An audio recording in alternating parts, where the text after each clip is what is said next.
Hello everyone, welcome to the show. Thanks for hanging out with us today. If you're new, welcome. Please be sure to hit that subscribe button so that way you get to know us a little more. And if you're returning, we're glad you're back hanging out with us again. If you want some more bonus footage, be sure to check out our Patreon, patreon.com/CayVin Universe. Get yourself some bonus footage, including our bonus episode, CayVin Universe Raw. We actually released the first CayVin Universe Raw a few days ago, and man, it was so much fun recording it and then releasing it. It was such a breeze editing. CayVin Universe Raw is basically a stripped down version, no editing, uncensored, no filters, just me and Caylin shooting the shit about whatever we want. And yeah, it was very fun, so check that out. But for today, we have a very special guest. So we got Nick Morrison on the show. Nick is a professional musician, he's a composer, he's an Amazon #1 bestseller, he's a YouTube creator, voice actor, amongst many other things. So we're going to get a little insight into the Guitar Dojo and, talk a little bit about music, talk a little bit about, his teaching with guitar lessons. So it was a really good conversation that we had. So let's get right into it. Let's get into the Guitar Dojo with Nick Morrison. So, all right, guys, today on the show, we got Nick Morrison. Nick, how you doing today? I am great. Thanks for having me. Oh, yes, absolutely. So you're an author, a music composer, a professional musician. Can you go ahead and let everyone know basically what you do and how long you've been doing it? Yeah, absolutely. I've been playing guitar for about 31 years, professionally for about 25. I took a small break after a few years. I kind of put myself through university playing in like bar bands, corporate bands, wedding bands, that kind of thing. But then I decided that I wanted to be like really, really serious about it, and I went back to school and I attended Berklee College of Music in Boston, and then from there I ended up traveling the world, touring and doing support for artists and studio work, and I've been all over Canada, all over the US. Parts of Europe, Asia. I lived in Japan for about 5 years. Right. And then around 2008, 2009, I was kind of thinking to myself, like, I'd like to kind of get off the road. And, I had met my wife. We weren't married yet at that point, but, thinking I'd like to come off the road. And through various contacts and whatnot, I got into composing music for film and television. Wow. And, of course, I think that's the way I say to people, and it sometimes gives people the wrong impression, like I'm in a scoring booth and I'm writing like John Williams or something. I write incidental music or replacement music. So like picture an audience, or not an audience, excuse me, a character that's like maybe in a car and they're driving down the road and they want to set the mood, right? And they want to have like AC/DC in the background on the radio, but they don't want to pay $500,000 to AC/DC to license that track. So they'll come to a guy like me and say, hey, we need 25 seconds of something that sounds like Back in Black. Can you make that? Yes. Here you go. Wow. Or it'll be something else. Sometimes it's custom. Sometimes it is a replacement track. I also do some interstitial music, which is, if you've ever watched or listened to the radio, they have that what they call intro outro music from the show going out and commercials coming in. Right. I've done that kind of stuff. Done some commercial jingles, that kind of thing. Wow. So I've been doing that since about 2009. And then as things happen, obviously, we had a big global catastrophe in 2020, and that stopped any live income that I had. And of course, it also really put a halt and brakes on any of the production scene, right? So a lot of the music that I end up writing ends up in production houses that are in LA, and to a smaller extent, like Vancouver, Toronto, and a little bit in New York, but like everybody shut down. Yeah. And so I was like, oh, this is bad. Yeah.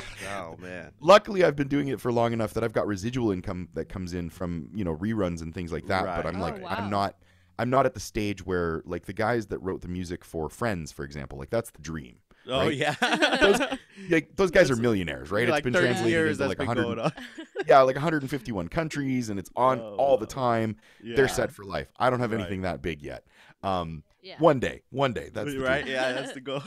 But 2020 rolled around, and I thought to myself, I've always taught kind of as a side hustle or as like a side income to like my main business, because I love passing on the knowledge of guitar and music and sharing that with young people, old people, medium-aged people. Like, it doesn't matter. Right. Yeah. But exactly. I've always I've got a slightly different lens with the way that I look at music, because I am a guitar player, and most music education and this is going to probably blow people's minds if they've never gone through any sort of music education or whatever. It's really rooted in 17th century European music, specifically Germany, between about 1760 and 1785. That's when everything that we learn now, like if you take in the U.S., right, because I'm in Canada, but in the U.S. they have like AP music exam placement stuff for like university and college. Yeah. All of those exams are based on stuff that was codified like 350 years ago, which is crazy to me that they're still using it. And further to that, it's all based around harpsichord and piano and organ, right? So keyboard instruments. Right. So why would you teach a guitarist the same type of harmony and the same type of music rules, quote unquote, right, as you would if you were learning, pipe organ in 1820? Yeah. It doesn't make any sense. So Right, I've got kind of a different way of looking at things. And I remember years ago I used to teach at some music stores, and I'd have young students, a lot of kids, right, 6 to 15, and I would give their parents the like sort of required reading list, and I need you to buy this book, and it would be like $500. They're like, "Are you out of your mind?" Right? Because I'd need 6 pages from this book, maybe a chapter and a half from this book, and I like a little bit of this. And I always thought to myself, like, man, it'd be cool one day to like write my own series of books to help me teach students. Like, here's, if you're starting from complete beginner all the way up through advanced. And 2020 presented that opportunity, so I got to work, and I got the books written and designed and formatted, and everything's ready to go, and got them launched out on Amazon. I did self-publish. Yeah. And you are an Amazon number one, not to cut you off, but you're an Amazon bestseller, right? Yeah, Amazon #1 bestseller in like 3 different categories, like music instruction, guitar, and music theory. So very, very cool. I've been very lucky that people have responded kindly to those. I've got two real books, and then a third one which is kind of like a handbook, and I kind of use that as a giveaway on things like podcasts or readers. Like if they buy one book, they'll be, I have a download code for my website. You can go grab it for free as like a fun extra, right? Yeah, that's really cool. That's cool. Yeah, and so that's been really good. And then I'm sorry, I know I'm talking a lot. Oh no, this is perfect. This is Yeah, perfect. you're giving us so we much love to insight. listen. And then January of this year, I actually launched my own app. So I have, it's called the Guitar Dojo, which is the name of my website, and kind of like because I lived in Japan for so long, I really like Japanese culture, and that's actually kind of how I got my YouTube nickname. One of the guys I used to play with, like in 2007, he was like, we were playing one night, and he's like, "Man, you got like fingers like a samurai. You get like samurai fingers, man." So that's the youtube.com/samurai fingers. That's where that kind of got invented. Nice. So the Guitar Dojo, the app is available on the Google Play Store. It's also available on the Apple Store, but you have to it's a bit of a sideways thing. Anyway, if anybody's interested, they can visit the website and get access to that. But the idea there is that now I can teach once and get it to many, many, many, many students, and they can have me in their pocket. And if they want to take a lesson at 3:30 a.m., they can open up the app and I can teach them. That's wow, awesome. that's so cool. That's awesome. Yeah. And then to like, based on this teaching, like, do they, like, of course it could be somebody that's totally new, that's never even really played guitar before, correct? So the app is specifically tailored more toward intermediate students. Okay, all right. Specifically kind of more, and it's just because of who I am. Like, I'm a mid-40s white guy from Canada. I have a certain way of looking and doing, and there's a certain style of music that I like. Okay. But I also have a YouTube, obviously, like I mentioned. There I have beginner type stuff and how to get started and whatever. And that's all just completely for free. So if anybody ever wants to subscribe, they can go and watch and get all of that. I put new videos out 3 times a week, and people really enjoy that. But yeah, with intermediate students, that's where you get a little bit more meat on the bone, shall we say, right? They've got some experience. They know how to put their fingers on the frets. They know some they chords, just want some that scales. next step. And now it's like, well, how do I put it all together? And that's where I come in. That's awesome. And say, okay, well, look, you've got this knowledge. Here's a little extra missing piece, and this is how you put it all together. Nice. Wow. Yeah, that's totally cool. And then, like, what if there's someone that, like, well, of course you said like certain styles too, right? Yeah. Like if I were to, because I've never played guitar, but if I wanted to become, I would go to the Guitar Dojo. Is that what it is? Guitar Dojo YouTube channel. Yeah, Get the start- YouTube is youtube.com/samuraifingers. The Right. website's guitardojo.ca. Nice. But yeah, nice. absolutely. If you were to look it up, you'd find me. Right. And then if I got a little intermediate, let's say I came to you and I'm like, oh, I want to play more like metal, like I want to play more like Metallica type, 100%. Guitar. You can specialize with stuff like that too, right? Oh yeah, totally. So the system that I've built and the way that I've structured my lessons, a user could literally take it and go, cool, I want to play country. Okay. Or I want to play Metallica, or I want to play whatever. So it's applicable because really guitar is guitar. Right. There are small differences that make style A different from style B, but at the end of the day, it is all the same. We're all working with the same 24 frets, right? Or 22 frets if you play a classic Strat. So there's really no difference. But what I was meaning earlier in terms of just kind of the clientele I tend to attract, right? To your point, a lot of guys, like I said, around my age, but that like Metallica, that like AC/DC, that like Led Zeppelin, that like, a lot of the rock, harder rock, some indie type stuff, classic rock, anything like that. Yeah. And, I used to, when I was touring, I actually played a lot of country. But, I've been away from that particular scene for quite a while now, and they have a very particular way to play that I don't really use anymore, so it doesn't make that much sense for me to like make videos about it. Right. But yeah, like I said, you can really apply it to any style. That's right. awesome. And of course, it's all, if I'm being completely honest, it's all rooted in the blues anyway. Oh, okay. Right? Yeah. So, just cut the head off, right? And just like get right to the root of it. It's like, all right, here's everything you need to know. Here's the blues, and now you can just go make because if you think about branch off from there. Yeah. Like if you think about the guys like from Metallica, or you go further back to the guys in like Led Zeppelin, or the guys in AC/DC, or the guys in Black Sabbath. If you want to talk about heavy music, because that's what I'm into. So I like that. Yeah, talk that's about really that all stuff. they had was like this blues based stuff, and then they just kind of took it and like turned their amplifiers up, and were like, yeah, this sounds kind of cool, but like because with distortion, you end up getting a lot of garble and compression, so you have to pull notes out, right? Okay. So you remove notes, and then that's where you get the almighty power chord, right? Wow. And it just sounds cool. It's two notes. That's all it is. Yeah. And now you've got heavy rock. Wow. Yeah, that's for something that seems kind of simple was pretty innovative. Yeah. Oh yeah, totally. Yeah. And the blues, was even, if you, because it's a pretty modern Western style of music. Of course, it's traveled all around the world now, but the blues was really the sort of common man's, and really, if I can be completely honest, the black cultural milieu or style of music that was in response to jazz. That was happening at the time, right around the turn of the century, 1900 to 1930, 1940. Jazz was very much like educated people's music, and it had very complex chords, very complex changes. There's a lot of stuff. And blues was, I shouldn't say maybe the antithesis, but the boiling down of like what matters most. Mm-hmm. Right. Let's just play those chords. Instead of playing 10 chords, let's play 3. Right? Interesting. And we can get just as much emotion out of 3 chords, and then we'll let the vocalist do the work of telling a story and, singing the blues, and so on and so forth. But yeah, it really, that was the birth of kind of all modern pop and rock and everything that's come since, right? That's awesome. So like for as far as today, if somebody were to be a new musician starting out, what do you think is the biggest hurdle for them? Well, I mean, it depends on the instrument, right? Okay. Yes, absolutely. A musician in general, I think the biggest hurdle is probably, and this is going to be, I get flamed on this on user forums and internet forums and Reddit and even on my own YouTube channel. But I think honestly the biggest hurdle is music theory and teachers that try to teach students the quote unquote right way to play.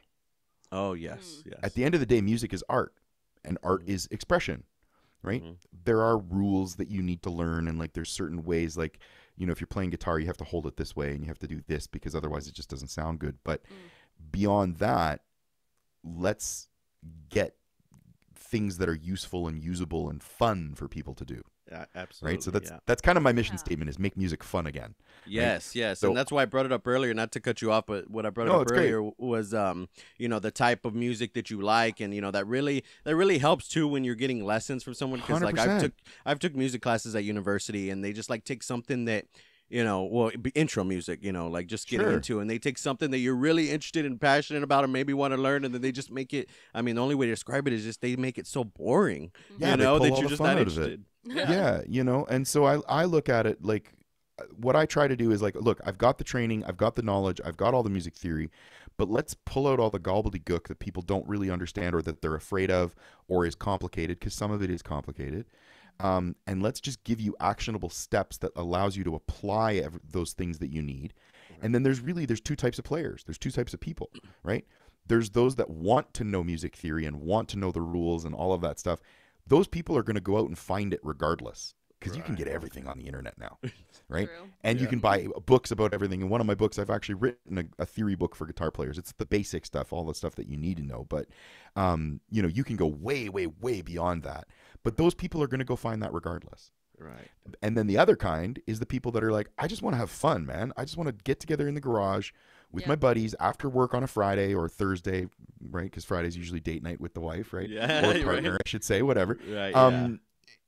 But they want to get together in the garage, have a couple pops, and jam out some, ska or funk or metal or whatever it happens to be. They're not interested in minor 11 flat 5 and artisanal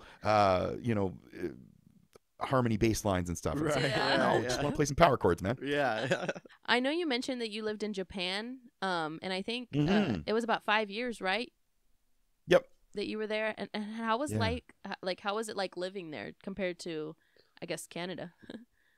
Yeah, well, it's a bit.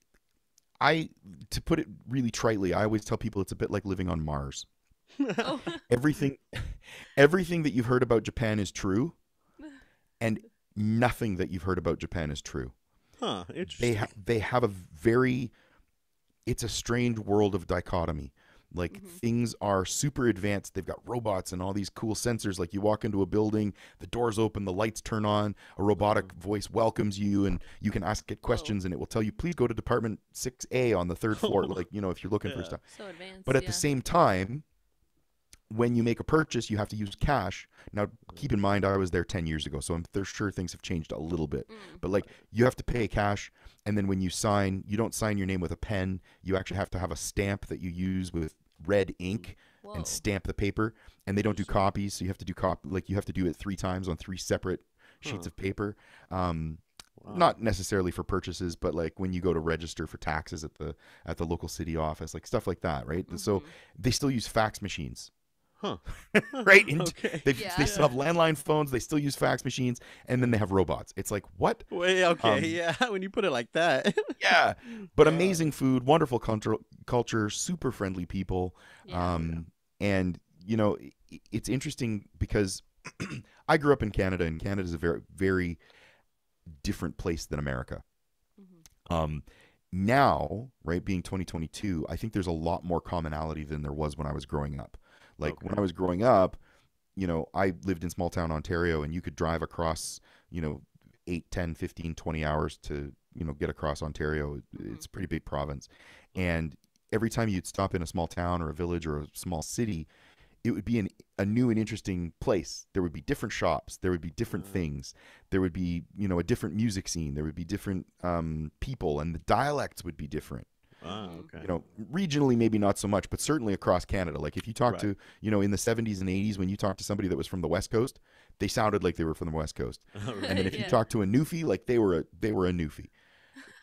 Now everything is so homogenized, and I'm sure the U.S. is a lot like this. But like, you travel, it doesn't matter where you go now. There's an Applebee's, a Walmart, a McDonald's, a Shoppers Drug Mart, and a Superstore, and like that's it. There's nothing else. Wow. Yeah, right? I mean, much, it's just like, I guess that can be companies just, just monopolizing like and taking stores. over. Yeah, exactly. And then I wonder And if just social media and the internet has something to do with that, because now instead part of of it, being in our own little hubs, now we can everyone kind of sees all the different cultures and Yeah. talking like like you, like coming from Texas, we get to Zoom, especially with Zoom. I know Yeah. it was probably around, but I mean, it's like this opportunity has brought us things like this, like getting to talk to you, Yeah, Texas, totally. to Canada. Yeah. But so I don't know what it was like, kind of in the 70s and 80s in the U.S., but I can assume it was similar to Canada, although I'm sure there was lots of differences. But I always picture, like my experience in Japan, the thing that pops to mind is that like Japan then in 2005 to 2010, that era that I was there, and I think even to some extent even now, it's a lot like America in the 50s. Oh. In terms of like the service industry, the cleanliness, the friendliness of people, and that kind of thing. Like, because my favorite example is like that scene from Back to the Future when Marty McFly first lands in 1955. Right. And he's walking across the street, and the car pulls into the gas station, and like 6 uniformed guys come out to like check the pressure on the tires, wash his windows, fill up his gas, pop the hood, and check the oil. They still have that in Japan. Oh, wow. Whoa. Right? I Yeah. wish they still had that here. Right? Yeah. And like that level of service is kind of ingrained in the Japanese culture. Like they have a very service oriented culture. So it like really does. It has the best service of like any country that I have ever traveled to. Nothing even comes close to comparing to Japan in terms of just the level of attention that you get. And like just for minor things, like even going to the convenience store is an experience. Yeah. Well, Wow. that's interesting. That definitely is. Yeah, and I wonder too if like how you say like there's still landlines and things like that, or certain things. Yeah. Like I wonder if they just realized with some things like, hey, this is simple, this is easy to use. We don't really need to advance from here on this, so let's take this, brain power and use it toward advancing, robots in stores or something like that. Totally. Totally. Yeah, that's just, So funny. and then just basically like I said, coming from Texas, how would you say? Well, I know you kind of touched on already, but like how's Canada right now? How are things over there? The weather is first thing I would ask about because it's always hot in Texas. So how's it over there? So I mean I live in Calgary, Alberta, which is kind of, everybody jokes we're like Texas North, right? Alberta is kind of the Texas of Canada. Like we've got 2 things here in Alberta. I mean we have lots of other stuff, but like the 2 main industries, we got beef cattle and we got oil. Oh, okay. Sounds like Texas. So yeah, absolutely. Our summers are hot. They're short, but they're hot and intense. We haven't really kicked off into summer yet. Oh. We maybe 1.5 more weeks, and then we'll start to get into really hot temperatures, because Calgary's also like high desert, so it's a lot like the I suspect probably similar to the climate in Denver. Oh, because we're kind of at a similar elevation. Oh, right. So we get super hot, super dry summers. They're very short though. Really only like sort of the last half of June into the end of August. Sometimes we'll get a little bit of extension into September, but usually second week of September we get our first blast of snow. Oh. It doesn't stick around, but we will get it. And Yeah. then we're usually below freezing and like snow by around my birthday at the end of October. Oh, wow. So, yeah. Okay. Yeah, we get snow maybe All of once every Canada couple isn't like years. this. You got to remember, Yeah. most Canadians live within about 3 hours of the U.S. border. Oh, okay, So, right.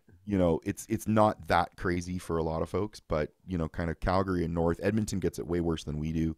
Right. And then, of course, you go way up north to the oil fields to like Fort McMurray, and there it's like, nuts. Yeah, so the weather's, it is what it is. I'm not a super fan of snow, and after having not lived in Canada for as long as I did, I'm kind of like now, again, I'm kind of over that hump. I'm in my 40s, and I'm looking at my wife, and we're like, it'd kind of be nice to live somewhere where we didn't have to worry about snow, and we kind of had nice weather kind of year round. That'd be really good. So we'll see. I think we might turn into snowbirds. But other than that, pandemic has been a weird time for everybody. And I think Alberta was no different than a lot of the I don't know how to say it. Like I don't want to get political, because I don't think that's what your podcast is about. But I think by and large, Alberta would be like, in terms of like United States politics, it's a red state or a red province, right. So there's a lot of good old boys here, and there's a lot of that kind of mentality, again, because of the energy sector and ranching. And it is what it is, but that posed a lot of challenges to a lot of people, and especially folks in the creative arts that are a little bit more central or left leaning, shall we say. So it's been an interesting time, but by and large people have been okay. And even though there are some of those like vastly differing opinions, I think for the most part Canadians are very if nothing else, we're passive aggressive. So we'll be very nice to your face, right? And then as soon as we turn around, what a mother, but it means that we don't necessarily, like, we're not going to necessarily pull out a gun and shoot you or stab you. Right. Absolutely. People are by and large pretty willing to keep the peace and kind of go along so that we don't, screw up anybody else's day, which is nice, right? If nothing else. That's a good message for the rest of North America and the world, in fact. Just be more nice, but maybe if you have to, passive aggressive is good, Yeah, exactly. You don't always have to get in an argument with somebody, right? Exactly. Absolutely. Yeah.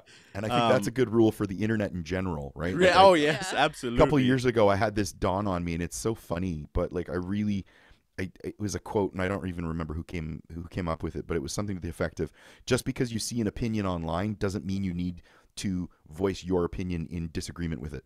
Right. Like sometimes it's okay, just let it go. Yeah. Just right? That's what I do. If I see something, I'm like, just keep scrolling. Like, that's it. There's no point. Just keep scrolling. Yeah, because then you get caught up in that loop, and then that's your whole day goes to, thinking about just arguing with people, and it's like, just let it go. Yes. And then before we wrap up here, I got one interesting question I wanted to ask you. Sure. So if you could play one song in a sold-out arena, what song would it be? It's funny. I actually got this question, or something very similar to it, a little while ago. But I think, and as cheesy as it is, and it's funny because I'm not even a sports fan, but I would love to play the Canadian national anthem at a sold-out Calgary Flames game. Ooh. Oh wow, that's like an interesting perspective too. Yeah. Like I said, because I'm not really into sports that much. I don't really follow hockey. They're going to take my Canadian card at this point. But, because I would think all Canadians like hockey. Yeah, but I'd love to play the anthem in that stadium, because that's such a Canadian thing. It'd be like the same. If I was in the States, it'd be like, well, I want to play the American national anthem at a baseball game, probably at Fenway Park for a Boston home game or something. Right. Yeah. Or in Texas, it would be the Cowboy Stadium here in Texas for a football game. Yeah. Well, that's really interesting. No, that is. And like I said, that perspective, like you said, that's a Canadian thing to do. So that would be such a badass thing to do, honestly. Yes. Yeah, I think so. Yeah, that would be. Wow, that's great. And then, thank you so much for coming on the show and, getting to let us know more on your insights and what you do. So before you go, can you share all your social medias and websites and everything for people to follow your lessons? Yeah, absolutely. You can find me on YouTube. For tons of free content, it's youtube.com/samuraifingers. I am also Samurai Fingers on Instagram, TikTok, and what's the other one? Or we take Twitter? Twitter, yeah, there you go. Twitter's just there. So we barely Twitter's use just it there. Too. Yeah, I don't, I put out updates and things, but nothing major. But That's it's pretty much Samurai Fingers across the board. And then my website is guitardojo.ca. And if your listeners want to swing by, they can sign up for my email list, and they can get. I put out a weekly newsletter with playing tips, tricks, free scales, licks, things that they can just steal and enjoy. I also do have there. You can sign up. There's a thing you can check out and grab a free version of that book. It's called the Essential Chords and Scales for Guitar, and it's a quick read, but it's super helpful if you're just starting out. So that's kind of everywhere that you can find me. Yes. All right, that's awesome. Yeah. Well, thank you so much. Thank you. For joining the show, and we hope you have a great rest of your day there in Canada. What time is it over there at Canada? Over here in Texas, it's like 8:30. Yeah, we're 7:30 p.m. right now. Oh, okay. So you're just an hour behind. Yeah. All right. Yeah. Nice. Okay. Well, hopefully we can have you back on the show sometime. Yeah. Anytime. Reach out. I'd love to be back at any point. Yeah. No, I appreciate you guys having me. All right. Awesome. Have a wonderful evening. All right. You have too. a wonderful day. Bye. All right. Bye-bye. Okay. Bye.